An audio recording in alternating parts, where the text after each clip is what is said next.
வணக்கம். பிரதான செய்திகள். விரிவான செய்திகளுக்கு செல்லும் முன்னர் முதலில் தலைப்புச் செய்திகள். இனவாத தீயை மூட்டி இனியும் இடமளியும் திருகோணமலை சம்பவம் அறிக்கை கோரிய ஜனாதிபதி. மனதில் இனவரி பிடித்த சிங்களவனடா அனுர அரசாங்கம் சபையில் கொந்தளித்த அர்ச்சுனா.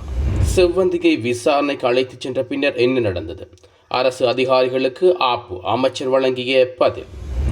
வீடு தேடிச் செல்லும் எஸ்விசும திட்டத்தில் புதிய மாற்றம். இளைஞர்களுக்கு மகிழ்ச்சி செய்தி. எதிர்க்கட்சிகள் ஒழுங்கு செய்துள்ள பேரணியில் பங்கேற்கும் மஹிந்த. நாமலுக்கு பாதாள உலக குழுக்களுடன் தொடர்பு. நாமல் ராயபக்சாவுக்கு அதிர்ச்சி கொடுத்த அமைச்சர் ஆனந்த விஜயபால. தேசிய அணியில் வியாஸ்காந்த் இனவார அரசியலுக்கு வழங்கிய பதிலடி. எதிர்வரும் 21ஆம் தேதி ஸ்ரீலங்கா பொதுஜன பிரமுன தலைமையிலான எதிர்க்கட்சி ஒழுங்கு செய்துள்ள பேரணியில் முன்னாள் ஜனாதிபதி மஹிந்த ராயபக்சாவும் கலந்து கொண்டுள்ளார். தனது பிறந்த நாளை முன்னிட்டு ஆசீர்வாதம் பெறுவதற்காக கேண்டி தலதா மாளிகைக்கு விஜயம் செய்த போது ஊடகங்களுக்கு கருத்து தெரிவித்த போது ஜனாதிபதி இதனை தெரிவித்துள்ளார். அவர் மேலும் கருத்து தெரிவிக்கையில் தற்போதைய அரசாங்கமே மேற்கொண்டு வரும் மக்கள் விரோத நடவடிக்கைகளுக்கு எதிராக மக்களை அணிதிரட்ட வேண்டும் என்றும் கூறியுள்ளார். முன்னதாக இந்த பேரணியில் முன்னாள் ஜனாதிபதி மஹிந்த ராயபக்ச பங்கேற்ற மாட்டார் என்று நாமல் ராயபக்ச தெரிவித்தமை குறிப்பிடத்தக்கது. தங்காலை பகுதியில் இடம்பெற்ற துப்பாக்கிச் சூட்டில் 2 உயிரிழந்ததாக காவல்துறை ஊடக பிரிவு உறுதிப்படுத்தியுள்ளது. தங்காலை உணகுருவ வாவிக்கு அருகில் உள்ள வர்த்தக நிலையம் ஒன்றில் நேற்று மாலை இந்த சம்பவம் இடம்பெற்றுள்ளது. சம்பவத்தில் 68 வயதுடைய நபருடன் 59 வயதுடைய அவரது மனைவியும் உயிரிழந்ததாக தெரியப்படுகிறது.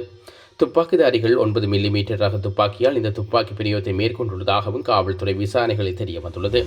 இந்தோனேஷியாவில் கைது செய்யப்பட்டு இலங்கைக்கு அழைத்து வரப்பட்டு ஒழுங்கமைக்கப்பட்ட குற்றக்குழுவைச் சேர்ந்தவர்கள் மீது பல தகவல்கள் வெளியாகியுள்ளதாக பொதுமக்கள் பாதுகாப்பு அமைச்சர் ஆனந்த விஜயபால தெரிவித்துள்ளார். நேற்று நடைபெற்ற நாடாளுமன்ற அமர்வில் உரையாற்றும் போது அமைச்சர் இந்த விடயத்தை வெளியிட்டுள்ளார்.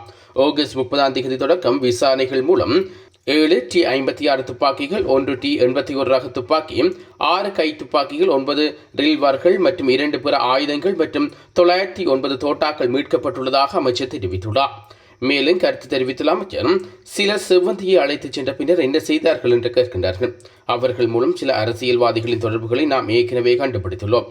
அது குறித்து முழுமையான விசாரணைகள் நடத்தப்படும் என்றும் கூறப்பட்டுள்ளார். அடுத்த வருடம் தொடக்கம் களுத்துறை மாவட்டத்தில் உள்ள அனைத்து பாடசாலை மாணவர்களுக்கும் பாலியல் கல்வி வழங்கும் திட்டம் செயல்படுத்தப்படும் என களுத்துறை மாவட்ட நாடாளுமன்ற உறுப்பினர் நிலந்தி ஹெட்டியாராய்ச்சி தெரிவித்துள்ளார். இந்த முயற்சி குறித்து கலந்துரையாட உபக்குழு ஒன்று களுத்துறை மாவட்ட செயலாளர் உத்தியோகபூர்வ அலுவலகத்தின் அண்மையில் கூடிய போதும் இந்த தீர்மானம் மேற்கொள்ளப்பட்டுள்ளது. மேலும் ஆரம்ப மற்றும் பாடசாலைகளின் பெற்றோர்களுக்கு பாலியல் கல்வி திட்டங்களை தெளிவுபடுத்துவது குறித்தும் இதன்போது தீர்மானிக்கப்பட்டுள்ளது. இந்த கூட்டத்தொடரின் போது சிறுவர் கற்பம் தொடர்பாக தரவுகள் சமர்ப்பிக்கப்பட்டுள்ளன. அத்துடன் சிறுவர்கள் போதைப் பொருள் பழக்கத்திலிருந்து பாதுகாப்பதற்கான திட்டங்களும் ஏற்பாடு செய்வது குறித்தும் இதன்போது கலந்துரையாடப்பட்டுள்ளன. நாட்டில் மீண்டும் இனவாதம் ஏற்படுவதற்கு தாம் மட்டுமல்ல எந்த ஒரு இலங்கையர்களும் இனி அனுமதிக்கப்பட மாட்டார்கள் என ஜனாதிபதி அன்றகுமார் திசாநாயக்க தெரிவித்துள்ளார். பாராளுமன்றத்தில் உரையாற்றும் போதே அவர் இந்த விடயத்தை குறிப்பிட்டுள்ளார். திருகோணமலையில் இடம்பெற்ற சம்பவம் தொடர்பில் பொதுமக்கள் பாதுகாப்பு அமைச்சின் செயலாளரிடம் முழுமையான அறிக்கை கோரியுள்ளதாகவும் ஜனாதிபதி குறிப்பிட்டுள்ளார். தொடர்ந்து பேசிய அவர் தோல்வியடைந்த அரசியல் சக்திகளை இனவாத விடயங்களை கையில் எடுத்துள்ளன. எனவே போலீசார் சட்ட அமுலாக்களில் இந்த விடயத்தை கவனத்தில் கொள்ள வேண்டும். திருமலை புத்த சிலை பாதுகாப்பு காரணங்களுக்காகவே அப்புறப்படுத்தப்பட்டது. பின்னர் பாதுகாப்பு சரியானதுடன் மீண்டும் வைக்கப்பட்டது. அந்த காணியில் அமைந்த உணவகம் சட்டவிரோதம் என்று கூறி நீதிமன்றத்தில் வழக்கு உள்ளது. சமய ஸ்தலம் என்று ஒன்றும் அந்த இடத்தில் இல்லை. இப்போது விவகாரம் நீதிமன்றத்தில் உள்ளது. இதனை இனவாதமாக இடம் அளிக்க மாட்டோம். இந்த நாட்டில் பௌத்த மக்களும் அதற்கு இடம் அளிக்க மாட்டார்கள். யாரும் இனவாத தீயை மூட்டிவிட வேண்டாம். ஜனநாயகத்துக்கு விரோதமாக செய்வதற்கு எதுவும் இல்லை. நேர்மறை எண்ணங்களை நாம் வளர விடுவதும் இல்லை. பாதுகாப்பு அமைச்சரிடம் இது தொடர்பான முழுமையான அறிக்கையை கோரியுள்ளோம். நீதிமன்ற வழக்கு உள்ளது. பின்னர் ஏன் ஆடுகிறீர்கள்? இனவாதிகள் தான் இதை பெரிதாக காட்டுகின்றார்கள். சின்ன வயசு ஹனுமான் ஓடி ஓடி தீயை பரப்பியது போலதான் இங்கு நடக்கிறது. இனவெறியை பொறுத்துக் கொள்ள முடியாது. அந்த விளையாட்டு முடிந்து விட்டது என்று தெரிவித்துள்ளார். முன்னாள் நாடாளுமன்ற உறுப்பினர்களுக்கு வழங்கப்படும் ஓய்வூதியத்தை ரத்து செய்வதற்கு சட்டமூலத்தை நாடாளுமன்றத்தில் முன்வைப்பதற்கு அமைச்சரவை அனுமதி வழங்கியுள்ளது.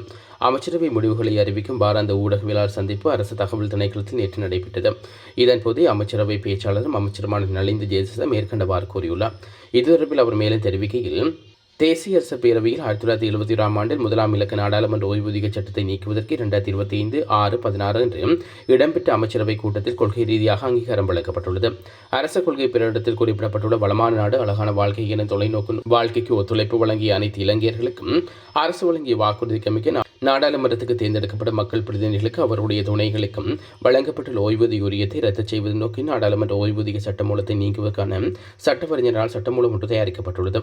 குறித்த சட்டமூலத்துக்கு சட்டமா அதிபரின் ஒப்புதலும் கிடைக்கப்பட்டுள்ளது.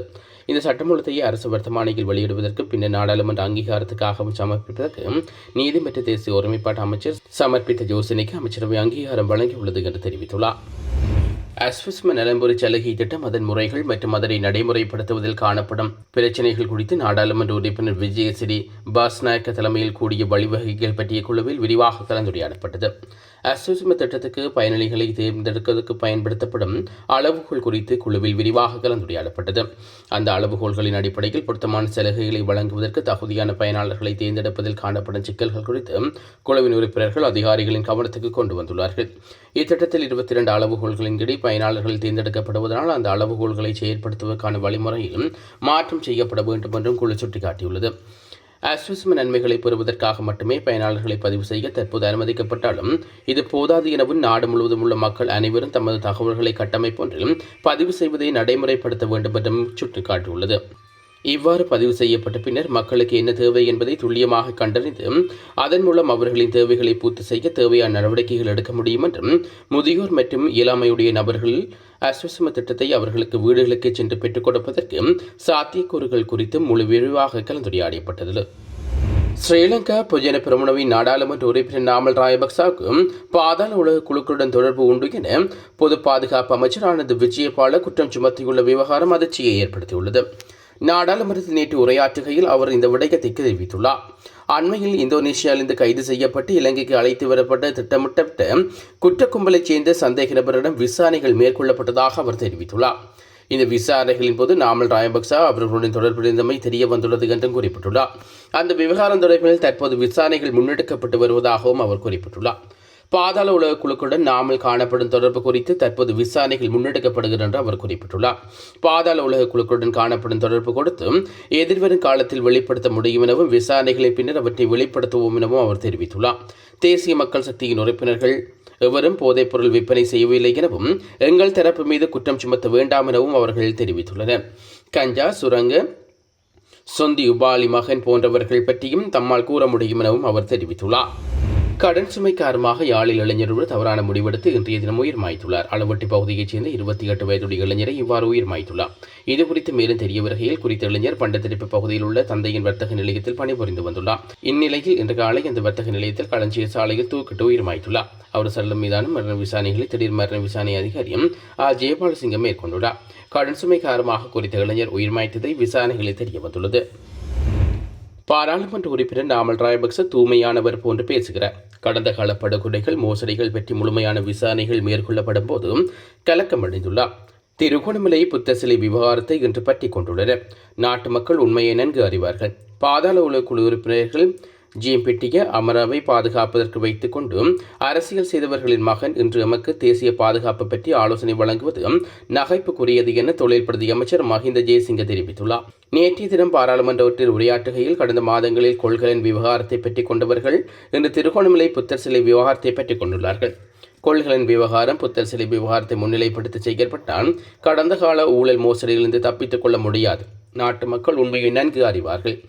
பாராளுமன்ற உறுப்பினர் நாமல் ராயபக்ச தூய்மையானவர் போன்று நாங்கள் இல்லாத சந்தர்ப்பத்தில் பேசிவிட்டு சென்று விடுவார். போலீசார் சுயாதீனமாக செயற்பட வேண்டும் என்று குறிப்பிட்டுள்ளார். இவர்களது ஆட்சியில் 180 போலீஸ் நிலைய பொறுப்பதிகாரிகள் அரசியல் பரிந்துரைகளுடன் நியமிக்கப்பட்டார்கள் என்று முன்னாள் போலீஸ் மா அதிபர் DC விக்ரமரட்ன குறிப்பிட்டுள்ளார். நாமல் ராயபக்ச போலீஸ் சுயாதீனம் பற்றி பேசுகிறார்.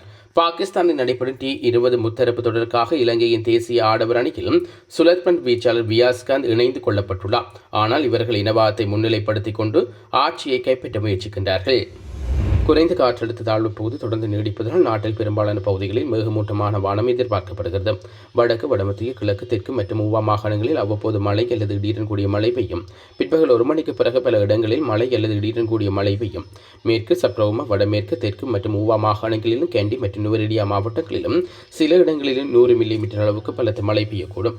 சப்ரவுமா, மத்திய, ஊவா மற்றும் தெற்கு மாகாணங்களின் சில இடங்களில் அதிகாலை நேரங்களில் பனிமூட்ட நிலவும். இடியுடன் கூடிய மழை பெய்யும் போதும் தற்காலிகமாக பலத்த காற்று மற்றும் மின்ன தாக்கத்தினால் ஏற்படும் சேதங்களை குறைக்க போதுமான முன்னெச்சரிக்கை நடவடிக்கைகளை எடுக்குமாறு பொதுமக்கள் கேட்டுக் கொள்ளப்படுகின்றனர்.